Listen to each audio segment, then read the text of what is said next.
পিরিয়ডের আগে মেয়েদের মন ভালো থাকে না, মেজাজ খিটখিটে হয়ে যায়, মুড অফ থাকে, তারপরে মুড সুইং হয়। এইটার সমাধান কি? লাস্ট ভিডিওতে আমি বলেছিলাম পিরিয়ডের আগে মেয়েদের যে সমস্যাগুলো হয় সেইটা ইস্ট্রোজেন এবং প্রজেস্টেরন হরমোনের লেভেল চেঞ্জ হওয়ার কারণে। তারপরে অনেক আপু আমাকে মেসেজ করেছেন, কমেন্ট করেছেন যে তাহলে এটার সমাধান কি। আশা করি এই ভিডিওতে আপনারা আপনাদের অ্যান্সার পেয়ে যাবেন।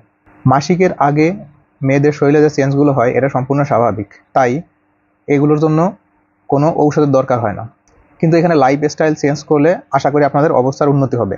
যেমন আপনি যদি পর্যাপ্ত পরিমাণে ঘুমান, পর্যাপ্ত পরিমাণে পানি খান, নিয়মিত খাবার দাবার খান, তারপরে একটু মডারেট এক্সারসাইজ করেন, অর্থাৎ সকালে অথবা বিকালে একটু হাঁটলেন, তারপরে হচ্ছে আপনার অয়েলি ফুড বা তেল জাতীয় খাবারগুলো অ্যাভয়েড করলেন, ফাস্ট ফুড কম খেলেন, তারপর স্বাস্থ্যকর যে খাবারগুলো আছে সেগুলো বেশি বেশি খেলেন, তাহলে আশা করি আপনাদের অবস্থার উন্নতি হবে।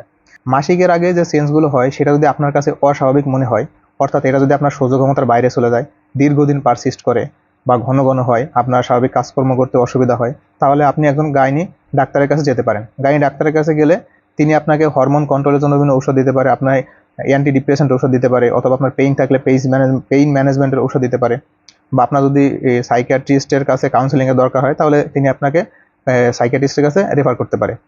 কিন্তু কোনো ঔষধই নিজে থেকে খাবেন না, অবশ্যই একজন ডাক্তারের পরামর্শে খাবেন। আপনার যদি আর কোনো প্রশ্ন থাকে তাহলে অবশ্যই কমেন্ট বক্সে করবেন, আর আমার আইডিটা ফলো দিয়ে রাখবেন।